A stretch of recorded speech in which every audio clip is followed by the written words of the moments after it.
Today we will learn how to use 12 tenses correctly. Without them, it's hard to achieve your desired score.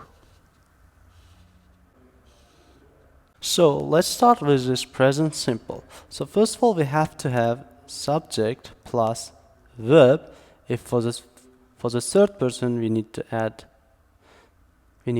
s or es, some cases, and the plus object. That's it.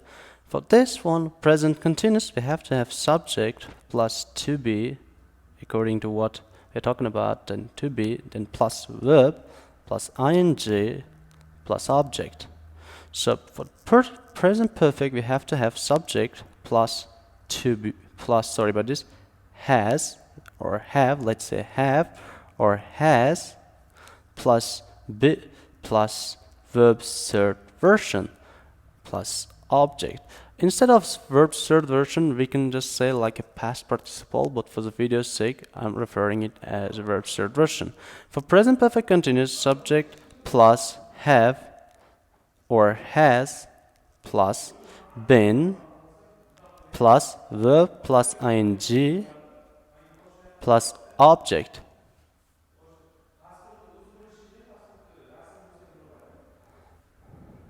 Plus object.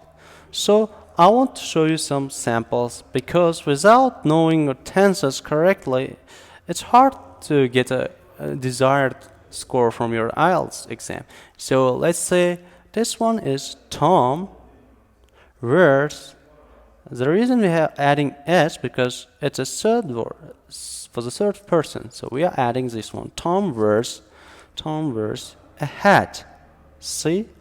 And here, present continuous, we have to do like Tom, as it's a regular verb.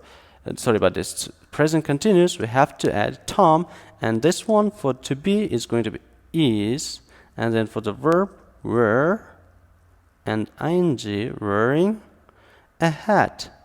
So Tom is wearing a hat in this case.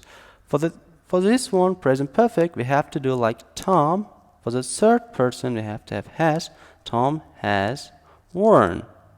So this one's past participle. Past participle is worn. So Tom has worn a hat. Okay. So present perfect continuous. We have a simple. It may seem tricky as it has this long structure, but it is actually simple. So Tom has been wearing a hat. Well, I don't think it was tricky that we could do this. All we have to do is to learn these ones properly. If we learn them, we know how to talk properly because we have to pay attention to tenses. Tenses are crucial because without them, it's hard to know what time are we talking about and what we are talking about it properly. That's why we need this.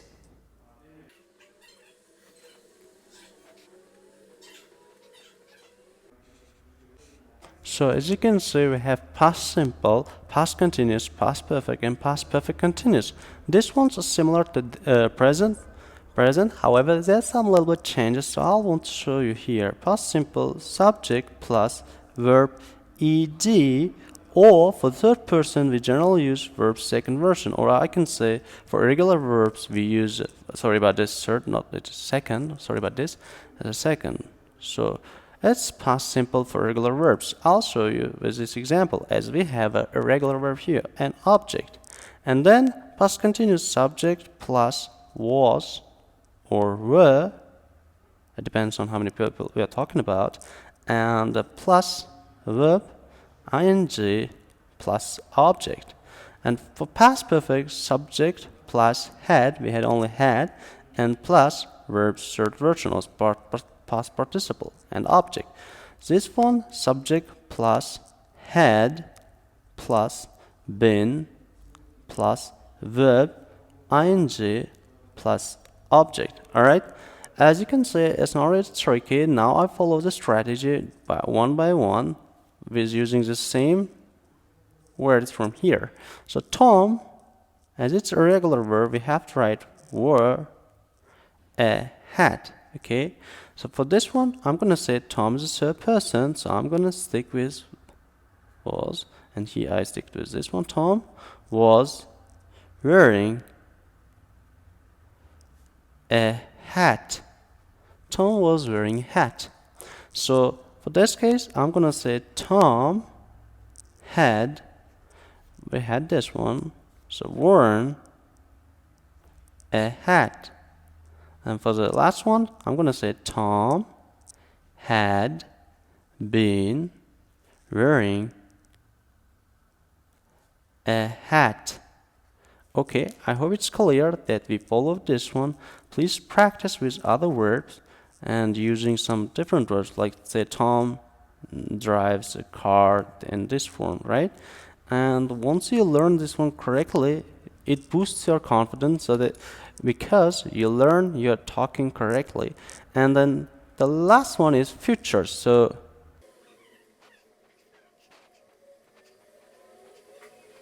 let's start with this one. Subject plus will. It's very simple. Plus verb plus object. Finish.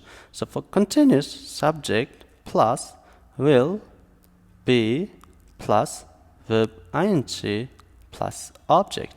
For future perfect, subject plus will and have, will have plus verb version of past participle and object. And for this one, subject plus will have been plus verb ing plus object. Okay, so now I'll start showing with this same example. Tom will wear a hat. Okay, now then we have this one. Tom, it means Tom will be wearing a hat. So this one is saying Tom will be wearing a hat. So sorry about this, wearing a hat. For this one, for the future perfect, I'm gonna say Tom will have, as you can see we have, Tom will have worn a hat. So that's it. And now for the last one, we say Tom will have been wearing a hat. Alright, that's all we finished now. Sorry about this. What I forgot is just and please learn these structures. If you don't know them, it's hard for you to pass the exam. And if you know these ones, it's real easy for you to get a good grades. And thank you for watching. Now I want to give you an example, and I want you to send me for each tenses. Now I want you to send me, like in the comment section, you need to write the 12 tenses. So let's say we use Tom and with the word drive. Let's say to drive a car. Please try to do for this one, and let's say for this one also. I to read a book. I would be glad to see your answers, and I'm really happy about this process, as we are on the marathon, posting every single day and sharing as much knowledge as possible. If you have any questions, you can leave in the comments below. I'll be more than glad to answer. Thanks so much for watching. Don't forget to subscribe, and I'll see you next time. Bye.